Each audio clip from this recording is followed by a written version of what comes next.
सगळ्यांना रामराम. मनाधीश जो ईश सर्वा गुणांचा, आरंभ आरंभ तो गुणाचा. नमो शारदा मूळ चत्वार वाचा, गमो पंत आनंद या राघवाचा. सदा सर्वदा योग तुझा घडावा, तुझे कारणी देह माझा पडावा. उपेक्षू नको गुणवंता अनंता, रघुनायका मागणे जियाता.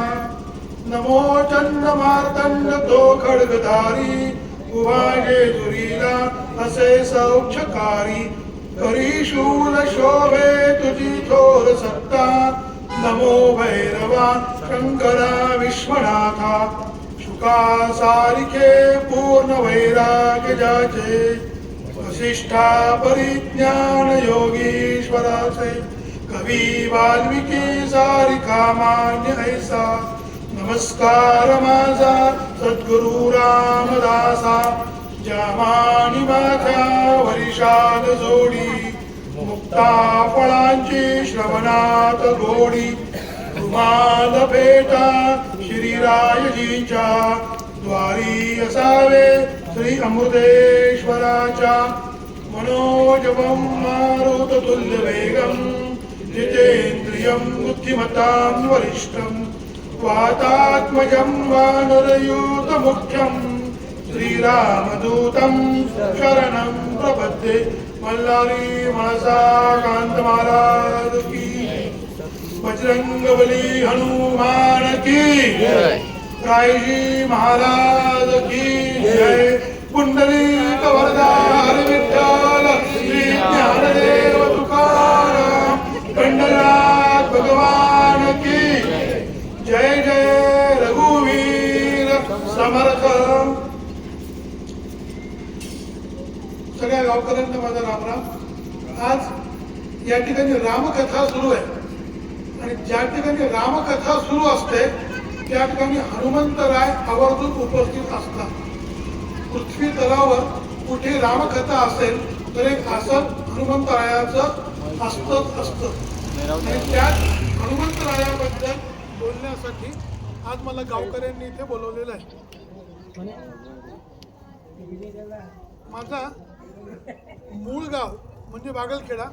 या माझ्या मूळ गावीच मला बोलण्याचा योग आलेला आहे, हे माझं परमभाग्य. आणि विषय पण काय, रामदूत.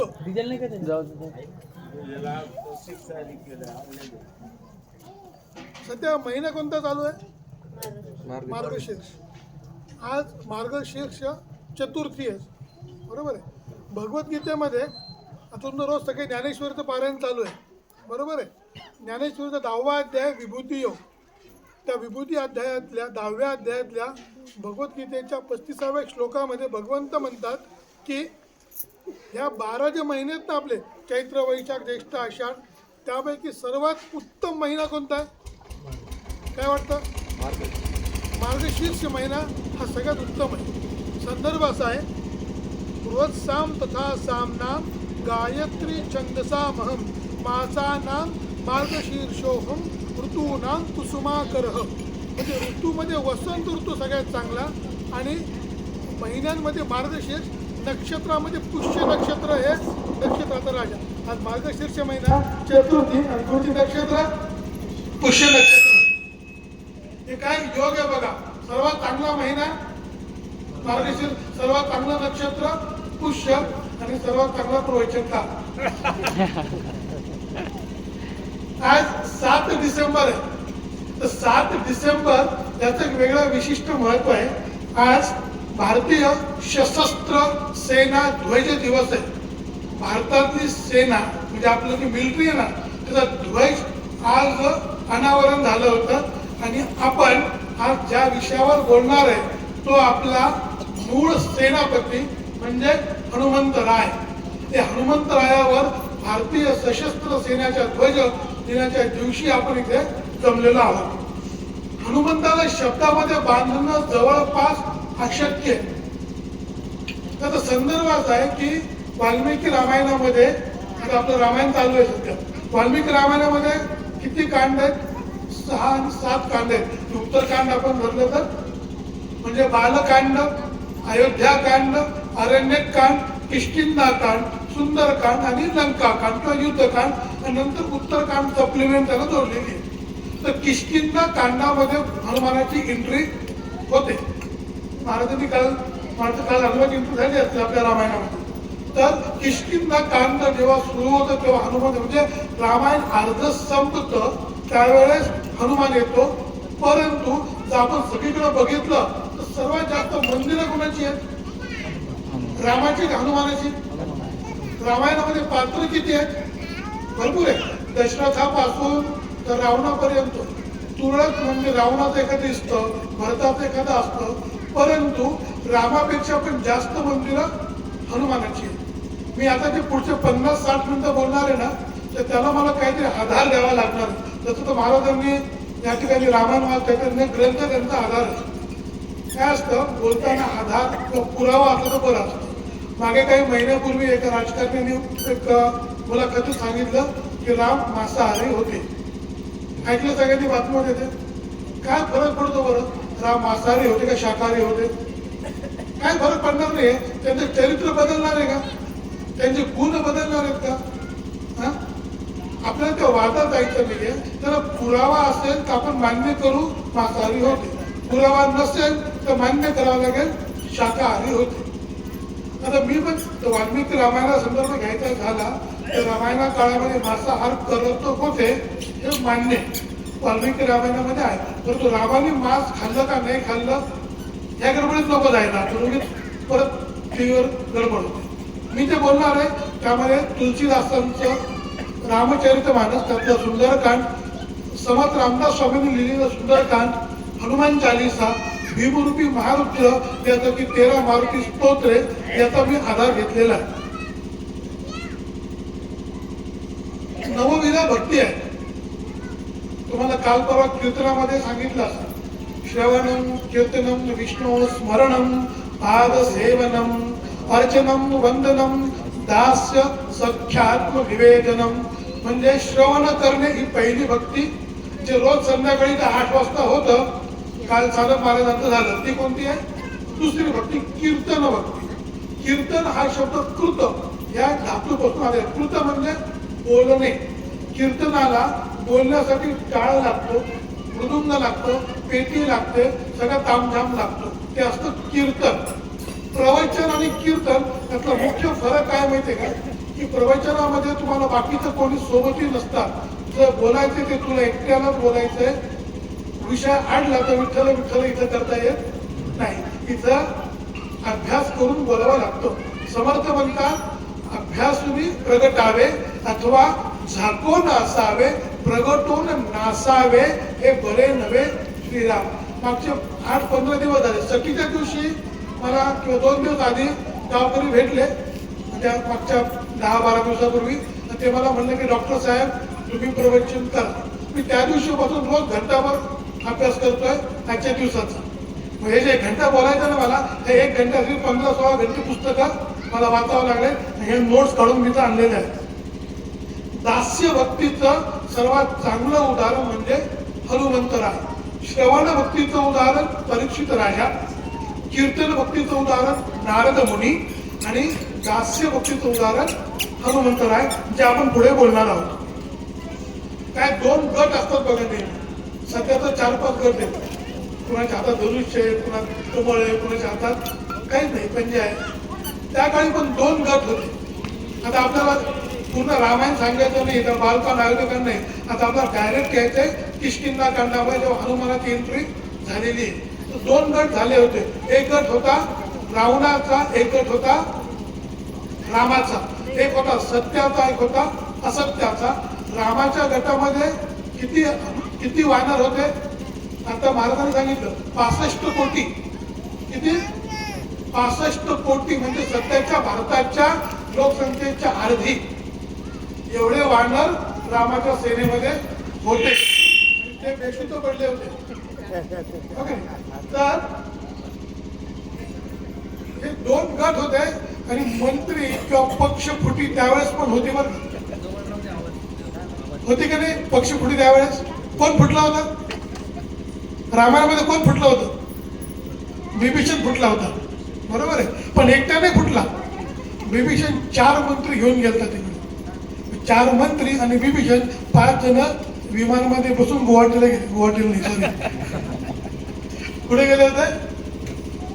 रामाच्या गोटामध्ये गेले होते. तर ही पक्षफुटी वगैरे त्यावेळेस आहे, परंतु त्यावेळेस तो पक्ष फुटायचा. विभीषण रावणाला सोडून हनुमानाकडे रामाकडे गेला. याचं कारण आहे की विभीषण धर्माच्या बाजूने होता. बरोबर आहे. त्याला दुसरं प्रलोभन नव्हतं. फक्त सत्य धर्म ह्या 2 गोष्टीसाठी विभीषण तिकडे गेला होता. रावणाच्या सभागृहामध्ये, रावणाच्या दरबारामध्ये अजून पण काही मंत्री होते जे रामाच्या बाजूने होते. त्यातलं एक नाव म्हणजे प्रहस्त. प्रहस्त हा आपला मंत्री होता, तो रामाच्या बाजूने होता. तर हनुमान हा आपला विषय आहे, बाकीचं पात्र घ्यायची गरज नाहीये. हनुमानाचे गुण कोणते कोणते होते? हनुमानमध्ये शक्ती, बुद्धी, चातुर्य, विवेक, त्यानंतर समय सूचकता, संभाषण कौशल्य असे अनेक गुण होते. सर्व गुण संपन्न होता. मनोजवम मारुततुल्य वेगम जितेंद्रियम बुद्धिमतां वरिष्ठम. सर्व बुद्धीमधील सगळ्यात चांगली बुद्धी हनुमंताकडे होती. शक्ती हनुमंताकडे होती. रावणाला रामापेक्षा जास्त भीती हनुमानाची वाटायची. ज्यावेळेस आता महाराजांनी फक्त माझ्या विषयाचा नाही, परंतु महाराजांनी आता सांगितलं की 65 कोटी वानर बेशुद्ध पडले. फक्त विभीषण आणि हनुमंत 2च शुद्धीवर होते, बाकी सगळे बेशुद्ध होते. जांबुवंत महाराजांना थोडी शुद्ध होती. तर जांबुवंत महाराज हळूच डोळे उघडतात आणि म्हणतात की विभीषणा, हनुमंत आहे का? जांबुवंत हे विचारत नाही लक्ष्मण आहे का, राम आहे का, हनुमंत आहे का.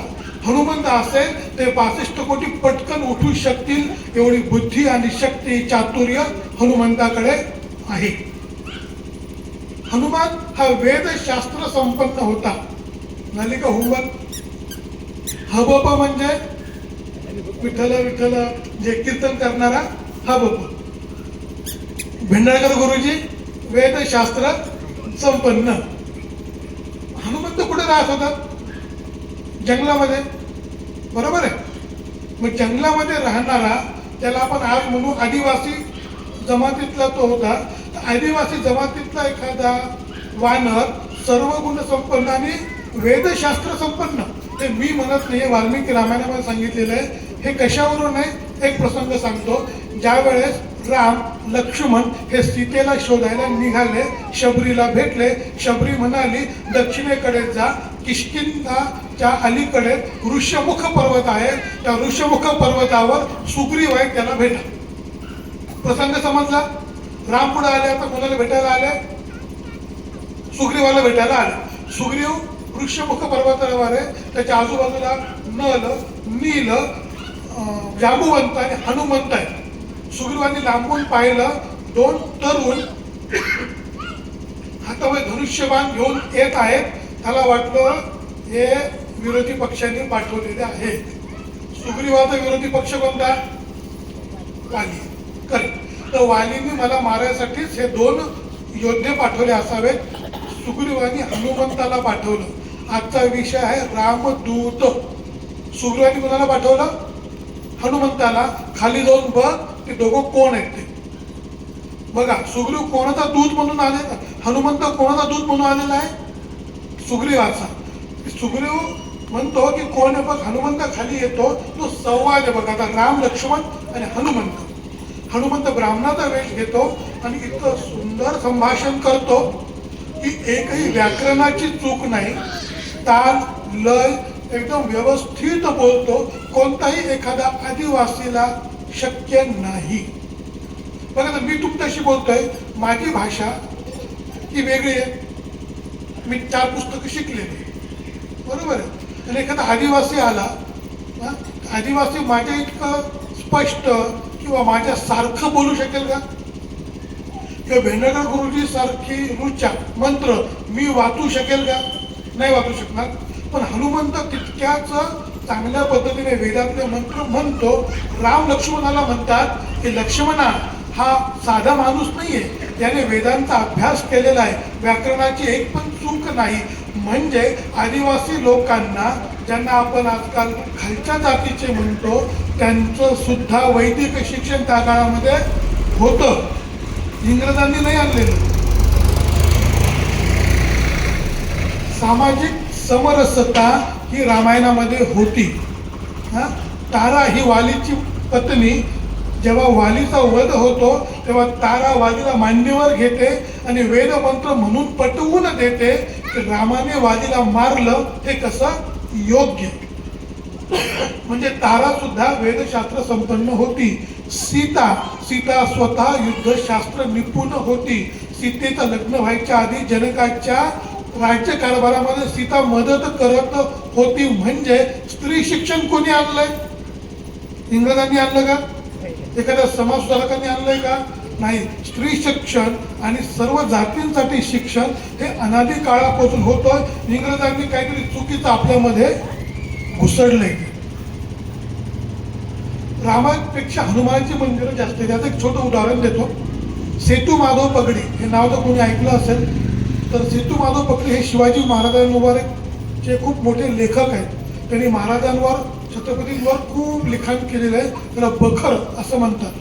ते बखरकार होते. योगायोगाने त्यांना अभ्यास करता करता रामदास स्वामींचं साहित्य मिळालं, ते वाचायला लागले. सेतू माधव पगडी प्रवास करता करता एकदा श्रीलंकेमध्ये गेले होते. श्रीलंका कुठे आहे? दक्षिणेला आहे. तर ते समुद्र ओलांडून श्रीलंकेत गेले. तिथे हनुमानाचं मंदिर होतं. त्या हनुमानाच्या श्रीलंकेमध्ये हनुमानाच्या मंदिरात, बघा मी काय सांगतोय, श्रीलंकेमध्ये हनुमानाच्या मंदिरामध्ये सेतू माधव पगडी गेले. त्या तिथं आरती सुरू होती. आणि आरती कोणती सुरू होती? सत्वाने उड्डाणे हुंकारे करते. आरती कोणती आहे? मराठी. श्रीलंकेमधली भाषा कोणती? सिंहिणी.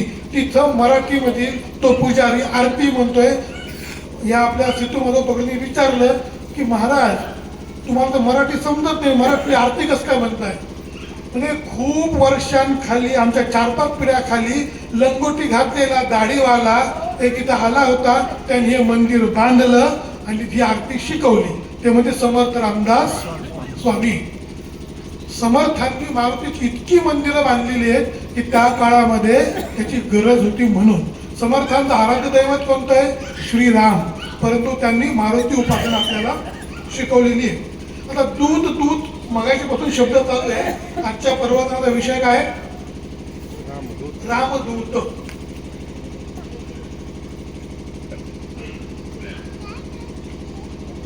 दूत ह्या शब्दाबद्दल थोडक्यात सांगतो. आता आमचं आंबडला वाडा आहे. आंबडला वाडा आहे. आप्पा होते आमचे. तर आप्पा ज्यावेळेस होते ना तेव्हा टेलिफोन होते का? मोबाईल नंतर चालते.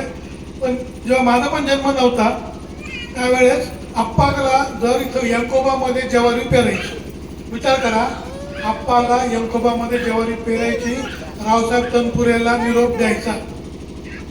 काय ठेपा द्यायचा की यंकोबामध्ये एक 5 धडे ज्वारी, यंकोबा जास्त ज्वारी बसते. किती बसत? यंकोबा ज्वारी किती बसत? बरं, 10 धडे ज्वारी यंकोबा. मग कसं निरोप कसं जायचा बरं त्यावेळेस? निरोप जायचा. समजा वैजनाथ भाऊ गेले आंबडला गुरुवारच्या बाजारात. आप्पा म्हणायचे ये चहा पी आणि तुझ्या बापाला सांग यंकोबामध्ये ज्वारी पेर. हा मग वैजनाथ भाऊ कोण झाले? आप्पाचे दूत झाले. ठेपा देणारा. थोडक्यात काय? जो ठेपा देतो त्याला म्हणायचं दूत, पोस्टमन. बरोबर आहे. आणि मग त्यांनी ज्वारी पेरायची. मग त्यावेळेस पण टेलिफोन नव्हते रामायणामध्ये. मग त्यांचा दूत काम करायचा, इकडून तिकडे निरोप घेऊन द्यायचा. शिवाजी महाराजांच्या काळामध्ये बहिर्जी नाईक तसे होते. बहिर्जी नाईक इकडून तिकडे ठेपे घेऊन जायचे. बरं, आपण जर एखाद्या शब्दाच्या मागे राजा हे नाव लावलं, उदाहरणार्थ वाडा, वाड्याच्या मागे लावलं राजा, मग काय होतं? राजवाडा. म्हणजे कसा वाडा? वाडा मोठा, राजवाडा मोठा, राजवाडा मोठा. एखाद्या शब्दाच्या मागे जर राम लावलं तर मग राज्य मोठं का रामराज्य मोठं? पण राम ज्याच्या मागे लागतं त्याची महती तर काही और असते. दूतच्या मागं राजदूत लागलं. राजदूत म्हणजे फटफटी नाही बरं का, फटफटी म्हणजे राजदूत सगळ्यांना, तर ती राजदूत नाही, राजदूत राजाचा दूत, तो राजदूत, बरोबर आहे. पण राजदूताच्या ऐवजी रामदूत शब्द लागला तर तो किती मोठा दूत असेल, आणि तो म्हणजे हनुमंत. हनुमंताची इतकी भाषेवर पकड होती की विचारता सोय नाही. पण हनुमंत चाणाक्ष होता बरं का. समजा वैजनाथ भाऊ एवढा ठेपा घेऊन आले यंकोबामध्ये ज्वारी पेरा, पण जर का तो चतुर असेल ना, तर चतुर काय करेल माहितीये का, तो हुशार असतो. तो आपल्याला विचारेल किती पेरायची, बी कुठून घ्यायचं, खत कुठून घ्यायचं, बैल कोणाचे घ्यायचे, कधी पेरायची, हे सगळं विचारून जो निरोप देतो तो असतो रामदूत. हनुमंत इतके परफेक्ट मॅसेंजर होते, व्हॉट्सअप मॅसेंजर नव्हते. कसे होते हनुमंत? Perfect Messenger. आणि त्यांचा भाषेतलं प्रभुत्व तर काय सांगायचं. आपण बघितलं की राम, लक्ष्मण आणि हनुमान यांच्यातला जेव्हा संवाद झाला तेव्हा ते संस्कृत मध्ये बोलले. ज्या वेळेस सीता हनुमानाला सापडली, तर आपण मधले मध्ये प्रसंग आपण राहतोय किंवा एका क्रम मागे पुढे होईल आपला. ज्या वेळेस हनुमंत हे उड्डाण करून सीतेला शोधायला गेले, तर रस्त्यात त्यांना सुसरा लागली होती. झालं का तुमचं लंका उड्डाणामध्ये? सुसरा नावाची एक राक्षसीने हनुमंताला रस्त्यामध्ये लागली, त्याच्यात मैनाक पर्वत लागला, नंतर सुसरा भेटली. सुसरा काय म्हणले की मी तुला खाऊन टाकणार आहे. सुसराचं तोंड एवढं, हनुमंत एवढे. सुसराने तोंड केलं 2 योजन. 1 योजन हे लक्षात ठेवा, 1 योजन म्हणजे 7 मैल. किती? 7 मैल. सुसराने तोंड किती मोठं केलं? 2 योजन म्हणजे 14 मैल. हनुमंत झाले 4 योजन. सुसराने तोंड केलं 8 योजन. हनुमंत झाले 16 योजन. सुसराने तोंड केलं 32 योजन. हनुमंत झाले 32 नाही ना बाबा, हो. हनुमंत एकदम बारीक झाले, पटकन तोंडामध्ये गेले आणि निघून आले. बघा, म्हणजे सुसरा काय म्हणली, मला तुला खायचंय. हनुमंत पोटामध्ये गेले, पटकन तू खाल्लं म्हणे मला, आता मला मोकळं कर. आधी हनुमंत म्हणाले की मला जाऊ दे, खाऊ नको, मला माझ्या प्रभूचं काम करायचंय. मी लंकेत जातो, अशोकाची फळं खातो, लठ्ठ होतो, मग तुम्हाला चल रे भोपळ्या. नंतर आता आपलं झालं रामदूताचं संभाषण कौशल्य. बघा, सगळे गुण सांगणं शक्य नाहीये, फक्त संभाषणाबद्दलच मी बोलतोय. कारण की निरोप द्यायचा असेल तर तुमची भाषा चांगली पाहिजे, तुमची स्मरणशक्ती चांगली पाहिजे. यंकोबात किती ज्वारी पेरायची हे जर विसरलं तर काय करणार, बरोबर आहे. म्हणजे आपल्याला काय पाहिजे, दूताला स्मरणशक्ती. त्यावेळेस लॅपटॉप नव्हता ना, आता मला लॅपटॉपमध्ये बघून बोलता येतं किंवा महाराजांना एखादा नोट्स काढून सांगता येतं, प्रवचन करता येतं. त्या काळात ते होतं का? असं नाही. स्मरणशक्ती परफेक्ट होती हनुमानाची. हनुमानाला रामाने काय दिलं होतं? अंगठी दिली आणि काय म्हटलं की सीतेला दाखव. किती सेना गेली ती माहिती आहे का सीतेला शोधायला? 4ही दिशेला. आता सीता कोणत्या दिशेला गेली माहिती होतं का? नाही. उत्तरेला एक ग्रुप, दक्षिणेला एक ग्रुप, पूर्वेला एक ग्रुप आणि पश्चिमेला एक ग्रुप. 4ही दिशेला कमीत कमी 1 लाखापेक्षा जास्त वानर होते. म्हणजे 4-5 लाखापेक्षा जास्त वानर फिरले. म्हणजे ते होतं किष्किंधा, म्हणजे आताची आपली कर्नाटकची बॉर्डर. म्हणजे आंध्र प्रदेश कर्नाटकच्या बॉर्डरला सध्या ते स्थळ आहे. तर तिथून एक जी इकडे गेली ना पश्चिमेला, ती दक्षिण आफ्रिकेपर्यंत गेली होती. जी पूर्वेला गेली ती इंडोनेशियापर्यंत गेली होती. याचे पुरावे मी बघून आलेलो आहे. बाली नावाचा एक देश, राष्ट्र आहे इंडोनेशियामध्ये. इथून 6000 किलोमीटर लांब. 2 वर्षापूर्वी तिथे गेलो होतो. तिथे विभीषणाचे, रावणाचे, हनुमानाचे, रामाचे पुतळे चौकात चौकात आहेत. म्हणजे तिथपर्यंत आपला भारत विस्तीर्ण होता. पुढे बालीपर्यंत म्हणजे 7,000 किलोमीटर लांब. आणि एक टोळी दक्षिणेला गेली, त्याचा प्रमुख होता अंगद. दक्षिणेच्या टोळीमध्ये कोण कोण गेला होता? अंगद, नल, नील, हनुमंत, जांबुवंत आणि अजून बाकीचे असे 1 लाखापेक्षा जास्त होते. त्याचा हेड कोण होता? अंगद. जरी हनुमान अंगदपेक्षा हुशार असला तरी आपल्याकडे ते काय म्हणतात वंश परंपरा किंवा घराणेशाही वगैरे असते ना. अंगद राजपुत्र होता ना, त्याच्यामुळं हेड कोण झाला? मंत्रीपद कोणाला भेटल? जसा बाप मंत्री त्यालाच मंत्रीपद भेटेल, नाही की नाही? तर अंगदला हेड केलं होतं. आणि अंगठी कुणाला दिली? पण रामाने अंगठी दिली हनुमंताला, कारण की रामाला विश्वास होता की हनुमंत सीतेला शोधू शकतो. आता गंमत बघा बरं का, हनुमानाने अंगठी घेऊन लगेच गेला नाही. हनुमान काय म्हणला माहितीये का? रामा, मला तुझ्याबद्दल काहीतरी माहिती सांग. ही अंगठी सीतेला जर मी दाखवली तर सीता म्हणेल की तुला रस्त्यात सापडली असेल की रामानेच तुला दिली. कशावरून? बघा, नवरा बायको मध्ये काही गुपित असतं, असतं का? ते गुपित फक्त नवरा बायकोलाच माहिती असतं. अशी एखादं गुपित मला सांग जेणेकरून सीतेला ओळख पटेल. बघा, चातुर्य, विवेक कसा हनुमानामध्ये होता. मग रामाने लक्ष्मणाने अयोध्याचं वर्णन केलं. हनुमंताला सीता भेटली अशोक वाटिकेमध्ये. अशोक वाटिकेच्या झाडावर हनुमंत बसले. इंदुबी असं त्या वृक्षाचं नाव. अशोकाचं झाड नव्हतं. अशोकाच्या झाडाला फांदे असतात का?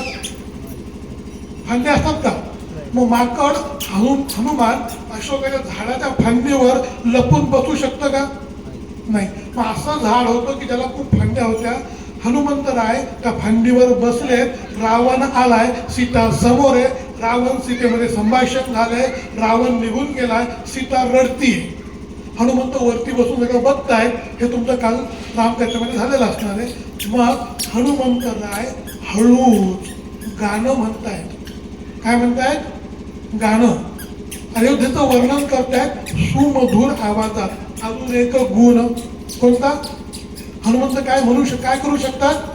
गाणं म्हणू शकतात. पैलवान गाणं म्हणताना कसं वाटतं बाबा? परंतु तुलसीदासजी काय म्हणतात? प्रभु चरित्र सुनिबे को रसिया, राम लखन सीता मन बसिया. प्रभु चरित्र सुनिबे को रसिया. समर्थ काय म्हणतात? धूर्त वैष्णव गायका, हिरानाथा हरिरूपा. धूर्त वैष्णव गायका. गायका म्हणजे गाणं म्हणणारा. हनुमंत उत्तम गायक होते. अजून गुण आला बरं का समोर. चतुर्थ होते. चतुर्थ आमच्या गावाकडे लोक फार चतुर आहेत. जे वाघन खेळायत ते चतुर लोकच नाहीत कुठं. एकदा आमचा वाघन खेळायचा माणूस मुंबईला गेला बरं का. थोडा विनोद करतो मध्ये. वाघन खेळायचा माणूस मुंबईला गेला. कृष्णा भाऊ गेले आपले. कृष्णा भाऊ थोडं आपल्या चांगले गावाकडचे कपडे घालून गेले. मुंबईच्या विटी स्टेशनला बसले. गाडी यायला जरा टाईम होता. मग ते मुंबईत एक सूट बूट घातलेला माणूस बाजूला बसला. ते मला ह्या कृष्णाची मजा घेऊ आपण. काय करू? कृष्णाची मजा घेऊ. बरं म्हणे. म्हणे कृष्ण तुम्ही कुठले? म्हणे मी वाघन खेळायचं. तुम्ही कुठले? म्हणे मुंबईला. तुम्ही काय करता? शेती करतो. तुम्ही काय करता? मी सॉफ्टवेअर कंपनीमध्ये इंजिनियर आहे. कुठे? किती पगार आहे? 2-5 लाख रुपये. कृष्ण होते काय महिन्याला 10-12 रुपये झाले. मला काय बाकी करतो, संघाचं काम करतो, इकडे तिकडे फिरतो, आपलं बैठकाला आहे ते. बरं, आपण गाडीला उशीर म्हणे घंटाभर आपण गेम खेळू. काय गेम खेळतो बघा बरं का. गेम फार मस्त आहे. वाघाला खेळायचा कृष्णा काय म्हणतो? गेम बिम कुठे? म्हणे साहेब जाऊ द्या, काळात बघून बसू आपलं गप्पा मारत. नाही नाही गेम खेळू. काय आता ह्या मुंबईच्या माणसाला वाघाला खेळायच्या माणसाची घ्यायची मजा. तो काय म्हणतो? मी तुला एक प्रश्न विचारल म्हणे. जर का तुम्हाला बरोबर उत्तर दिलं तर मी तुला 10 रुपये देईल. चुकलं तर तू 10 रुपये दे. बरोबर आहे? वाघाला खेळता माणूस म्हणतो नाही रो, आम्हाला पाहिजे अनुदान. जर समजा मी चुकलो तर मी 5 रुपये देईन. हा, तुम्ही मला 10 रुपये द्यायचे. 50% अनुदान. बरं, मग प्रश्न काय विचारतो? मुंबईचा माणूस म्हणतो तू पहिले विचार. बरं, मग किस्ता प्रश्न विचारतो. किस्ता हो म्हणतो 2 चोच. काय? 2 चोच, 1 तुरा आणि 1 शेपूट आणि 8 पाय असलेला पक्षी कोणता? सांगा बरं. 2 चोच 1 तुरा 1 शेपूट 8 पाय असलेला पक्षी कोणता? मुंबईचा माणूस लय डोकं खाजवतो, म्हणतो मला येत नाही बाबा, हे 10 रुपये. मग तो तू तर दे म्हणे, आता मला तर कुठे येते म्हणे, हे 5 रुपये. असे चतुर लोक आहेत गावाकडचे आपल्या, बरं का. 5 रुपये फायदा कोणाच झाला? वागाकडच्या माणसाचा. मुंबईचा माणूस म्हणतो नाही राव, हे चुकायचं आहे, असं नाही पाहिजे. आता मी प्रश्न विचारतो म्हणे, विचार म्हणे, काय विचारतो म्हणे, भारताचा पंतप्रधान नरेंद्र मोदी ज्याचं वय 75 वर्ष, भारताचे पंतप्रधान नरेंद्र मोदी ज्यांचं वय 75 वर्ष, तर माझं वय किती? तर वागत घेता माणूस म्हणतो यार, हे जर फुल मॅच जर लागलं म्हणे, लोक खातो तुम्हाला काय किती लॉस होईल? आधी 5 रुपये कमवले देतात ना, 0 लॉस आहे. तो म्हणतो तुझं वय असेल 40 वर्ष. बरोबर म्हणे, हे 10 रुपये. कसं ओळखलं म्हणजे आहे तू? आणि आमच्या गावाकडे सदुभाऊ म्हणे, आमचा सदुभाऊ जो आहे ना, तो हाफ मॅड आहे म्हणे, त्याचं वय 20 वर्ष आहे, तू फुल मॅड आहे म्हणे, तुझं वय 40 वर्ष. आपण हनुमंताच्या चातुर्याबद्दल बोलतोय, बरोबर आहे. कोणाला झोप येऊ नये म्हणून जरा जोक सांगितला. माझ्या आधी रामकथा झालेली आहे, सगळे गुमले असतील म्हणून. तर संवाद हनुमंताने त्या अशोक वनातल्या झाडावर बसून छान गाणं म्हटलंय, सीतेला पटवून दिलंय की मी अयोध्येच्या भागातला आहे. मग समोर आला, अंगठी दिली, सीतेला नमस्कार केला, संवाद झाला आणि नंतर सीतेचा निरोप घेतला. सीतेने पण त्याला चुडामणी असा एक अलंकार दिला. सीतेच्या अलंकाराबद्दल पण खूप छान गोष्ट आहे बरं का. सीता ज्यावेळेस रावणाने सीतेला विमानातून नेलं होतं ना, ते विमान किती उंचावर होतं माहितीये का? भारतावर 50-60 फूट, जास्त उंच नव्हतं. ऋषमुख पर्वतावर कोण कोण बसलेलं होतं? आता मी सांगितलं, सुग्रीव, नल, नील, जांबुवंत आणि हनुमंत. सीता चालली, वरतून राम राम ओरडते आणि तिने आपले दागिने खाली टाकले. सीतेने अंगाचे दागिने काढून खाली टाकले की राम जर मला शोधायला आले तर माझे दागिने दिसतील. ते दागिने सापडले विभीषणाला. विभीषणाने ते दागिने उचलून त्याच्या गुफेमध्ये नेऊन ठेवले. राम लक्ष्मण आले. सुग्रीव म्हणाला की बाबा, इथे काही दिवसांपूर्वी एक बाई अशी उडून गेली होती, एक राक्षसला घेऊन चालला होता, दागिने टाकले, तू दाखवतो बघ तिचे आहेत का. आता रामाला काय करायचे? दागिने ओळखायचे. राम स्वभावाने हळवा होता. राम म्हणाला मी बघू शकत नाही, लक्ष्मणा तू बघ. लक्ष्मण सीतेचे दागिने बघतो. सुग्रीव दाखवतो आणि दाखवतो कोणता हार असतो गळ्यामध्ये? चपला हार. अजून सांगा ना, गळ्यात दागिने कोणते असतात? राणी हार, एकदाणी, डोरलं, मग कानातले, नथनी. लक्ष्मण म्हणतो मी काही ओळखत नाही. तो नंतर दाखवतो ते पायात काय घालतात? पैंजण. लक्ष्मण म्हणतो हा, हे मात्र माझ्या सीतेचे आहेत, हे माझ्या सीता मातेचे पैंजण आहेत, कारण मी नेहमी माझ्या सीता माईचे पायच बघितलेले आहेत. संस्कार आपण ज्या बघतो ना पेपरमध्ये, इकडे तिकडं अतिप्रसंग झाला वगैरे, त्याला कारणीभूत सरकार नाहीये बघा. सरकार कुठं कुठं पुरणार आहे? सरकारापेक्षा संस्कार राष्ट्राला वाचवू शकतात. आणि हे संस्कार घरामध्ये मिळतात, सरकारी शाळेमध्ये, कार्यालयामध्ये मिळत नाहीत. कोणताच मंत्री, संत्री, गृहमंत्री, अर्थमंत्री कोणीच तुम्हाला संस्कार देऊ शकत नाही. संस्कार कोण देऊ शकतं? आई आपल्या मुलाला, बाप आपल्या लेकालाच देऊ शकतो. त्यामुळे आजच्या प्रवचनातून एवढं जरी घेतलं की मी प्रत्येक स्त्रीचे पायच बघेल तरी पुरेसं. आता दुसरा संवाद घेऊ आपण बरं का. 4:50 झालं, 15 मिनिटं बोलत चालेल का? 4:15 सुरू केलं.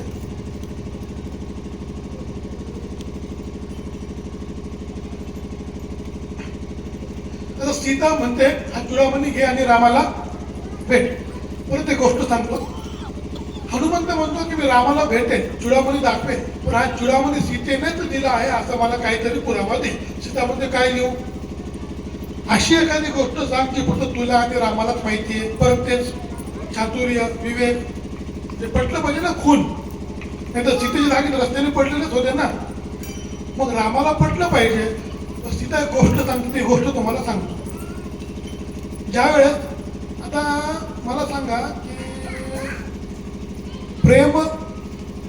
प्रेमाचं प्रतीक असं एखादी इमारत जर तुम्हाला विचारली, काय प्रेमाचं प्रतीक असलेली इमारत भारतातली कोणती आहे, प्रत्येकजण काय सांगेल, आपल्या बायकोसाठी सगळ्यात मोठी इमारत कोणती बांधलेली आहे, ताजमहल.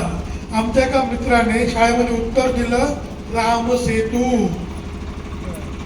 रामसेतू कोणी बांधलेला आहे, कोणासाठी बांधलेला आहे, बायकोसाठी बांधलाय की नाही. मग ताजमहल मोठा का रामसेतू मोठा, त्या ताजमहल तरी त्यांनी मेलण्यावर बांधलाय, ते खरं का खोटं अजून डाऊटच आहे. पण रामसेतू खरा आहे हे तर सिद्ध पण झाले, रामाने बांधला हे पण सिद्ध झालेलं आहे. तर राम आणि सीता यांच्यातलं प्रेम किती होतं त्याबद्दलची गोष्ट आहे. एकदा ढगामधून इंद्राचा मुलगा, अजय नाव त्याचं, ते इंद्राचा मुलगा ढगातून बघतो की खाली त्या दंडक अरण्यामध्ये एक वनवासी आपल्या बायकोच्या सोबत बसलेला आहे आणि एक हातामध्ये काडी घेतलेली टोकदार, तिच्या पायावर मेहंदी काढतोय. एक मी तुम्हाला कन्सेप्ट क्लिअर करतो की राम आणि सीता जेव्हा वनामध्ये गेले होते तेव्हा सीता सालांकृत गेली होती. सालांकृत म्हणजे अलंकार घालून गेली होती. ती लंकेची पार्वती म्हणून गेलेली नव्हती, तिच्या अंगावर दागिने होते. जरी आपल्याला रामानंद सागराच्या मालिकेत दाखवलं असलं की तिने वल्कल्ले वगैरे असं नव्हतं, तर हे सिद्ध झालंय की तिच्या दागिने सापडले होते, बरोबर. तर राम काय करतोय, तिच्या पायावर मेहंदी काढतोय बरं का. आता अजय काय म्हणतो, हे काय म्हणे वनवासी म्हणे, बघ त्याचं बायकोवर प्रेमच नाहीये, बायकोला घेऊन कुठे आलाय तर म्हणे वनवासामध्ये. त्याचं एवढं मोठं अयोध्येचं राज्य सोडलं आणि तिला दुःख दिलं, जनकाची मुलगी लाडामध्ये वाढलेली आणि ऐश्वर्यात राहिलेली, तिला हा 14 वर्ष कुठे ठेवायला लागलाय, जंगलात. आता माझ्या बायकोला जंगलात दिलं तर माझी बायको काय करत, असं म्हणतात का प्रेम नाही म्हणून. इंद्र म्हणतो असं म्हणू नको बाबा, त्याचं जीवापाड प्रेम आहे. कसं म्हणे, मी सिद्ध करतो म्हणे प्रेम नाही म्हणून. अजय हा इंद्राचा मुलगा कावळ्याचं रूप घेतो आणि उडत उडत त्या ठिकाणी येतो आणि सीतेच्या मानेवर जोरात चोच मारतो. सीता जोरात ओरडते आणि रामा रामा राम बघतो, त्या कावळ्याने चोच मारलेली आहे. रामाच्या हातात काय असतं, काडी असते, त्यांनी मेहंदी काढत असतो. फर्रकन त्या कावळ्याकडे ती काडी फेकून मारतो. ती काडी म्हणजे काय असतं, रामबाण. रामाचं अस्त्र रामबाण. आपण पहिलं सांगितलं, कोणाच्या मागे राम लावलं की त्याची महती वाढते. राज्य रामराज्य, दूत रामदूत, बाण रामबाण. आपण रामबाण औषध म्हणतो ना, रामबाण असं अस्त्र आहे की ते त्याचा वेध घेतल्याशिवाय परत येत नाही. कावळा तिन्ही लोकांमध्ये फिरतो, ब्रह्मदेवाकडे जातो, रामाकडे महादेवाकडे जातो, मला वाचवा इंद्राकडे जातो. इंद्र म्हणतो मी तुला म्हटलं होतं खोड काढू नको तुझ्या बायकोची, त्याची खोड काढ. पण अगर मेरी गर्लफ्रेंड को कुछ किया तो आनंद, बायकोला कोणी काय बोलले की मग मात्र बायावर तू रामाला काय कर, पण सीतेला काय करू नको. मी म्हटलं होतं त्याचा जीवापाड प्रेम आहे तिच्यावर, आणि हा काही काडी काही तुझा जीव सोडणार नाही. तो कावळा रामाच्या पाया पडतो, मला माफ करा माफ करा. कावळा राम म्हणतो हे रामबाण आहे, वेद घेणारच, आणि एक करू शकतो मी, जीव वाचवू शकतो. आणि तो बाण त्याच्या डोळ्याला लागतो, तेव्हापासून कावळ्याचा डोळा एक. आपण कावळ्याला काना म्हणतो कारण त्याला एकच डोळा आहे. आपला विषय हनुमान. तर हनुमान ही गोष्ट सीतेकडनं ऐकतो आणि ही गोष्ट रामाला जाऊन सांगतो. रामाचा विश्वास बसतो आणि मग ते रामसेतू बांधतात. सीतेला भेटल्यावर राम हनुमानाला भेटतो, सॉरी हनुमान रावणाला भेटतो, बरोबर आहे. लंकेमध्ये जातो, तो अशोकवनाची झाडं उद्ध्वस्त करतो, अक्षयला मारतो. अक्षय कुमार हा रावणाचा मुलगा, त्याला मारतो. खूप जांबूमारी नावाचे का राक्षसाला मारतो आणि मग रावणाच्या सभेमध्ये जाऊन त्याला बंदिस्त कोण करतं, हनुमानाला इंद्रजित बंदिस्त करतो आणि तो तिथे जाऊन बसतो. आता हा संवाद बघा बरं का, हनुमानाचं संभाषण कौशल्य हे आपण बघतो आहोत. हनुमान आता रावण काय म्हणतो माहितीये का, की अरे मी 3 लोकांचा स्वामी आहे, सगळे देव माझ्या बंदीवासात आहे, इंद्र सुद्धा मला घाबरतो, आणि तू माझ्या मुलाला मारलंस, तुला भीती वाटली नाही का म्हणे. तर भीती नाही वाटली का की तू जर माझ्या समोर आलास तर मरशील, मी साक्षात तुझ्या बाजूला साक्षात मृत्यू उभा आहे म्हणे, तुला माझी थोडी पण भीती वाटली नाही का? हनुमंत शांत बसतो, म्हणतो एक एक उत्तर देतो बाबा तुला मी. तुझं म्हणणं आहे की मी तुझं अशोकवर उद्ध्वस्त केलं, बरं तुझ्या मुलाला मारलं, पण मी काही अधर्म नाही केला. असं कसं अधर्म नाही केला म्हणे? झाडं मोडलेस, माझ्या मुलाला मारलं आणि म्हणतो तू काही चुकीचं नाही केलं, माझ्याच घरात येऊन मलाच, असं कसं शक्य म्हणे? हे बघ म्हणे, माणसाचा पहिला धर्म काय? स्वतःचं रक्षण करणे. स्वतःचा देह चांगला असला तरच विठ्ठल विठ्ठल होईल. तर देह चांगला नसेल तर, समजा एखाद्या मात्र टीबी झालेला आहे, खणून पडले कुठे आठवड्यावर, त्याच्याकडनं भजन होईल का? भजन करण्यासाठी देह कसा पाहिजे? सुदृढ पाहिजे. माझा मी 100 योजना उडून आलेलो आहे. किती योजना? 100. एक योजन म्हणजे किती मैल? 7 मैल, म्हणजे 700 मैल उडून मी आलोय.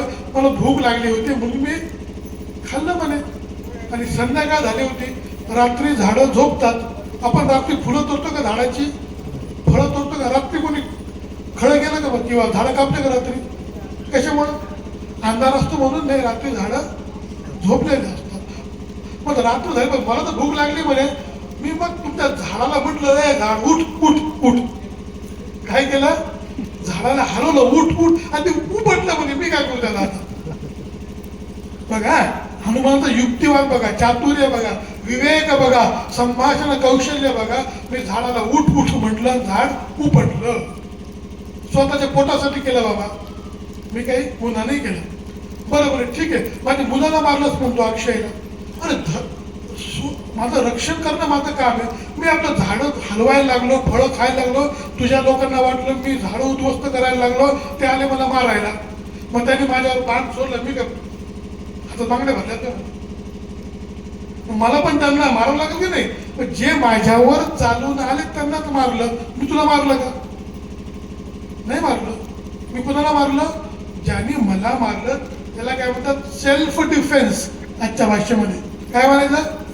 Self defence. मी सेल्फ डिफेन्स केला, स्वतःचं संरक्षण करण्यासाठी तुझ्या अक्षय कुमारला मला मारावं लागलं. बघा संभाषण कौशल्य बघा.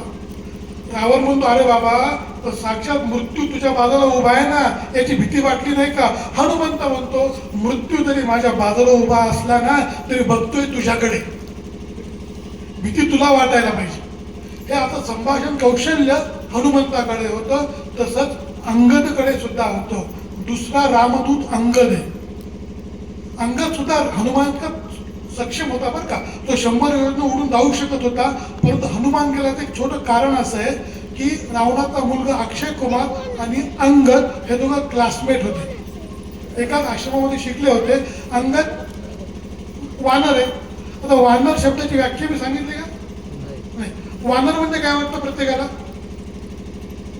वानर म्हणजे माकड का? हो का? नर म्हणजे काय? नर, नर आणि नारी. नर म्हणजे माणूस, बरोबर आहे.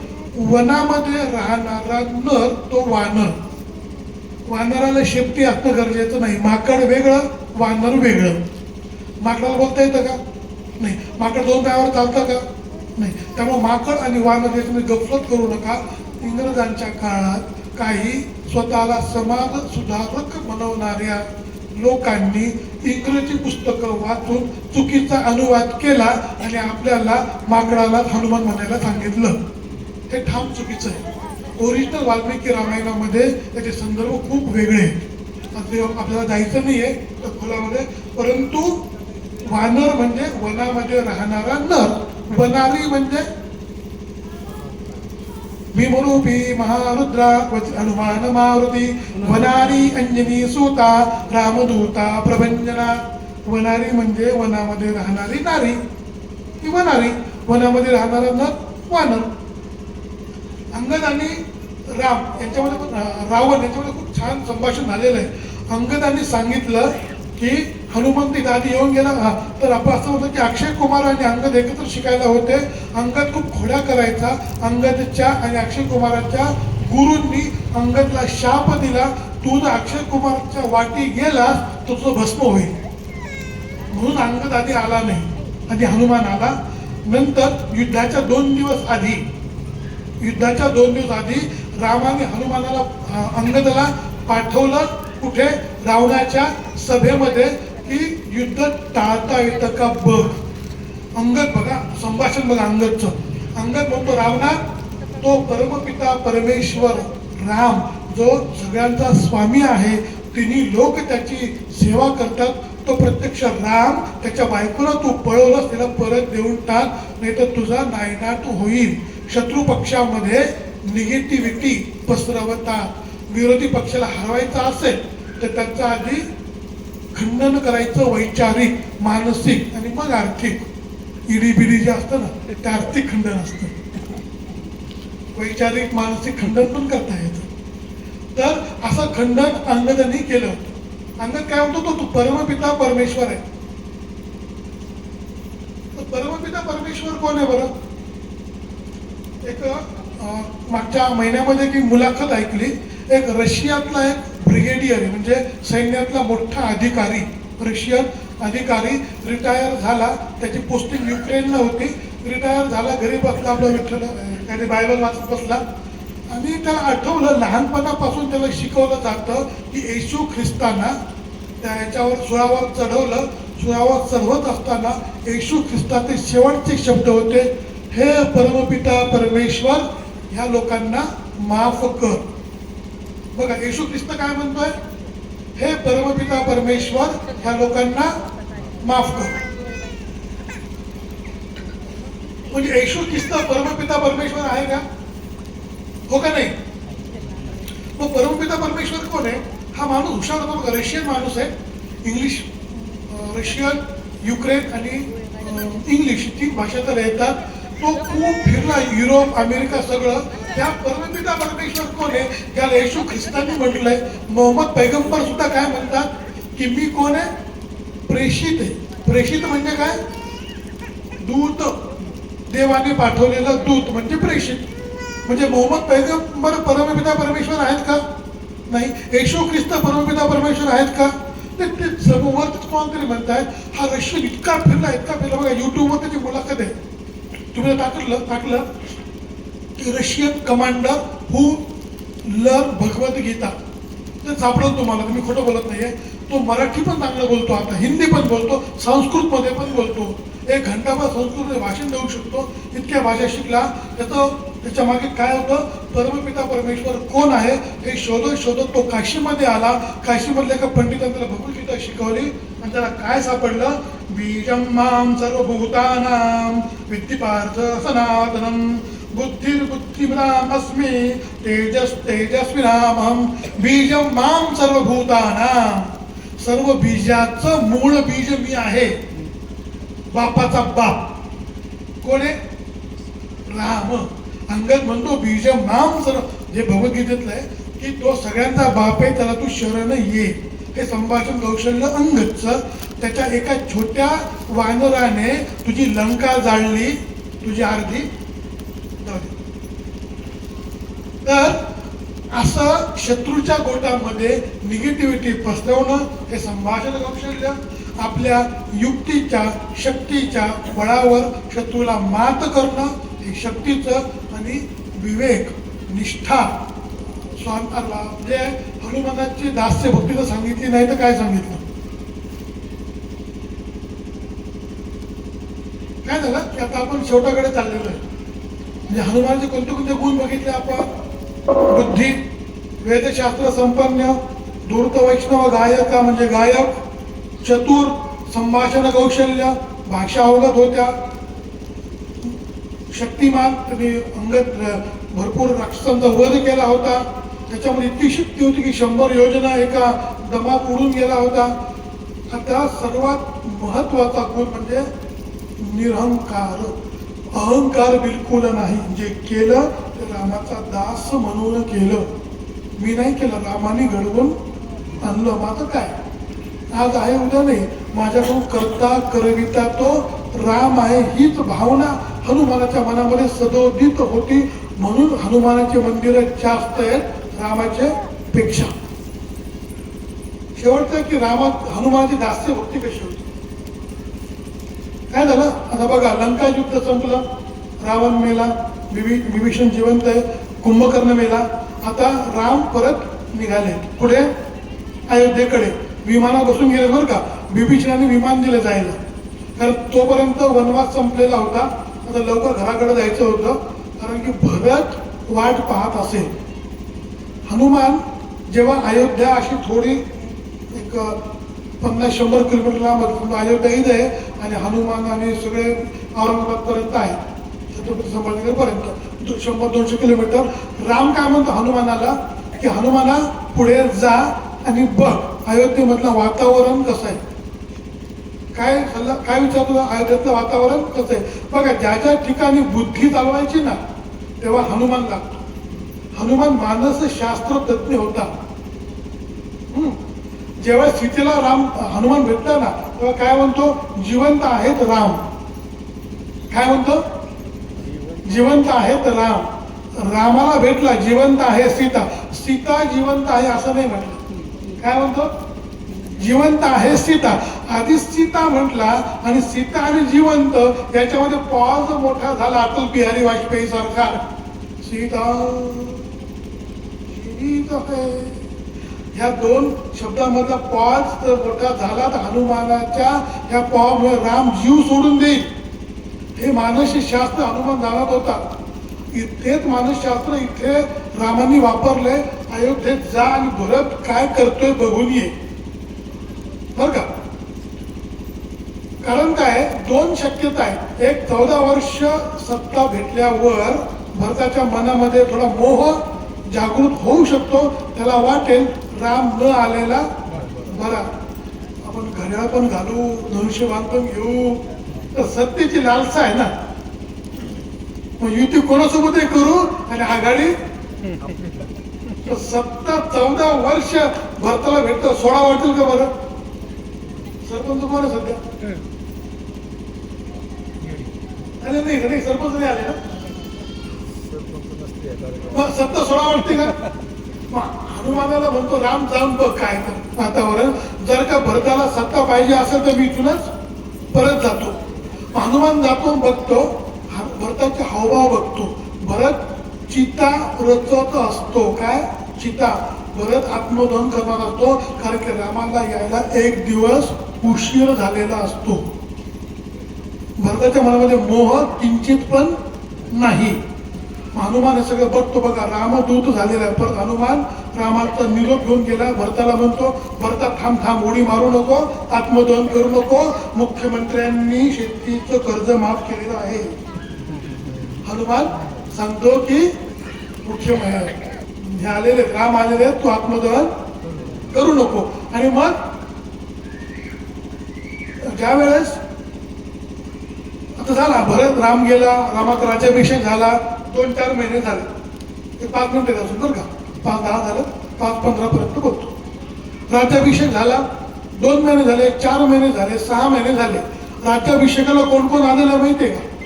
जनक राजा, सुग्रीव किष्किंधेचा राजा, विभीषण लंकेचा राजा आणि गुह त्याचा मित्र, असे खूप राजे आलेले. 4-5 महिने झाले. पाहुणे काही जायचं नावच घेईनात. पाहुणे घरी जायचं नाव घेऊन अयोध्येमध्ये जातो, थाट भाट पाहुणचार काय पाहिजे काम आहे. पाहुणा आला आणि त्याला जर तुम्ही चांगलं दिलं ना तर पाहुणे लवकर जात नाहीत बघा. त्याचं उदाहरण आहे, इंग्रज आले आणि भारताने पाहुणचार चांगला केला, इंग्रज गेले का लवकर. त्यांच्यापेक्षा चांगला पाहुणचार केला मुसलमानांचा, गेले का लवकर. आपल्याला पाहुणचार करायची फार चांगली पद्धत आहे. ठेवून गेले तर खूप राम म्हणतो की लवकर गेले पाहिजे पाहुणे. जनकाला बोलवतो, सासरे बुवा या. सासरे बुवाला म्हणतो, सासरे बुवा काय मिथिलेमध्ये काय चालू आहे, हाल हवाल बरं का. मी राजा घेतला, मग जावं लागेल. मग जनक राजा जातो. सुग्रीवाला म्हणतो की सुग्रीवा तुमच्याकडे पावसाळा संपला असेल, जा तिकडं. सुग्रीव विभीषणाला म्हणतो, विभीषणा आता रावण मेल आहे, तू नवीन राजा झालेला आहे, लंकेचं राज्य कसं आहे, मंत्रिमंडळाचा विस्तार झाला की नाही. विभीषण म्हणतो, देवराव मंत्रिमंडळ विदेश दौरा किती दिवस करणार. मंत्रिमंडळ विस्तार कधी होतो, विदेश दौऱ्यावर राजकारणाचा संबंध लावून नये. तर विजय दौऱ्यात जा लवकर जा, मंत्रिमंडळ विस्तार कर, तिकडे जाऊ. तो जातो. आता इथे बारी हनुमंताची. आता आपला विषय कोण आहे? हनुमंत. हनुमंताला कोण सांगेल जा म्हणून? सीतेला म्हणतो राम की सांग बा, तू तुझा सेवक आहे त्याला सांग जायला. सीता म्हणते अरे बाबा, जेव्हा माझं किडनॅप झालं होतं तेव्हा मला शोधलं कोणी? हनुमंताने. परत किडनॅप झालं तर मला कोण शोधलं म्हणे? मी काही त्याला सांगत नाही. लक्ष्मणाला म्हणतो लक्ष्मण तू सांग हनुमंताला की जा आता तुझ्या गावाला. लक्ष्मण म्हणतो अरे बाबा, जेव्हा मी बेशुद्ध पडलो इंद्रजाच्या बाणाने, तू बाजूला बसून रडू लागला होतास, मला संजीवनी कोणी आणून दिली? हनुमंताने. मी काही त्याला सांगत नाही. भरताला म्हणतो. भरत म्हणतो अरे मी अग्निदहन करणार होतो, स्वतःच आत्मदहन करणार होतो, मला वाचवलं कोणी? हनुमंताने. मी काही हनुमंताला सांगत नाही. शत्रुघ्नाला म्हणतो राम शत्रुघ्ना अरे तू तरी सांग बाबा. शत्रुघ्न म्हणतो शावारी, मी पूर्ण रामायणभर शांत बसलो, पूर्ण रामायणभर शत्रुघ्न शांत आहे आणि आता मला म्हणतो का हे काम कर म्हणून? मी हे काम करत नाही, तूच कर.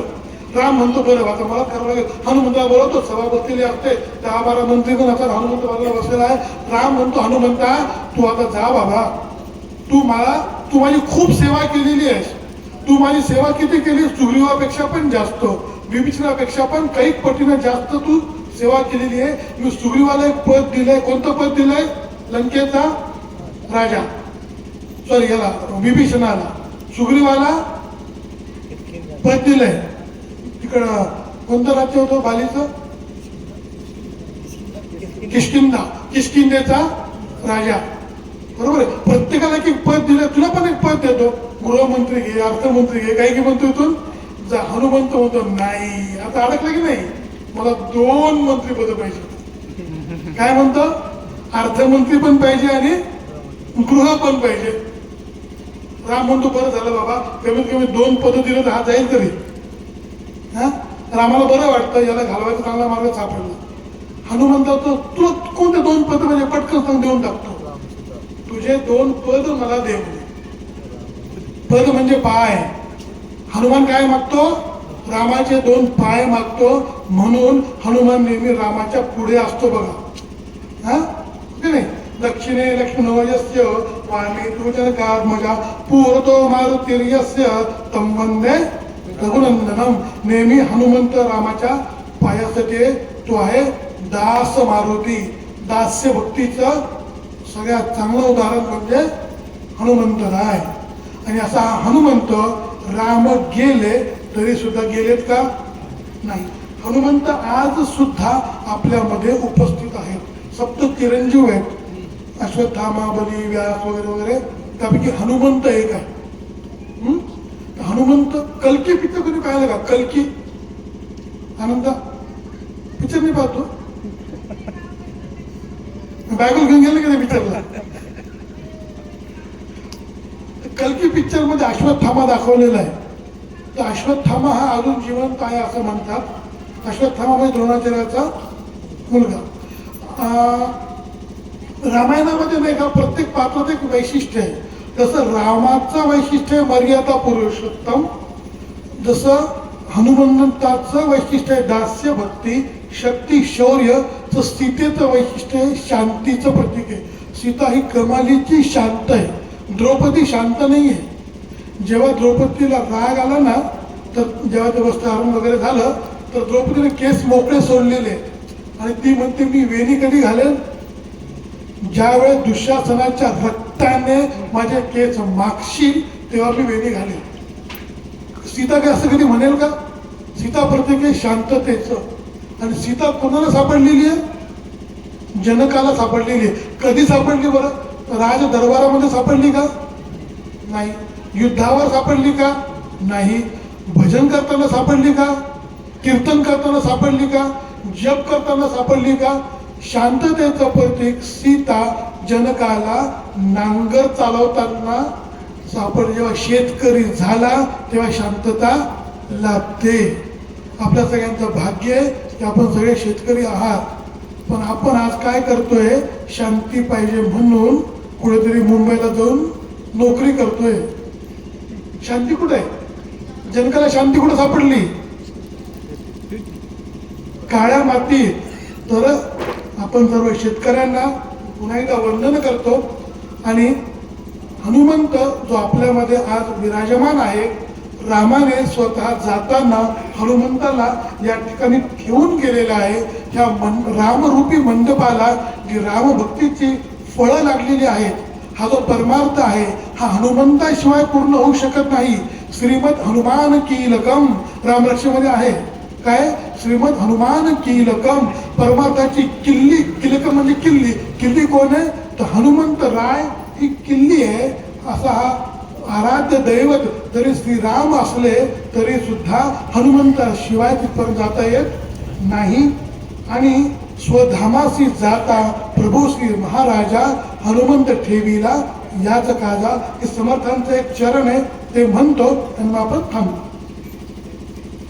हनुमंत आमुची कुळवल्ली रमा मंडपा वेला गेली, श्रीराम भक्तीने फळली रामदास बोले या नावे. आमुचे कुळी हनुमंत, हनुमंत आमुचे मुख्य दैवत, तयाविन आमुचा परमार्थ सिद्धिते न पवे सर्वथा.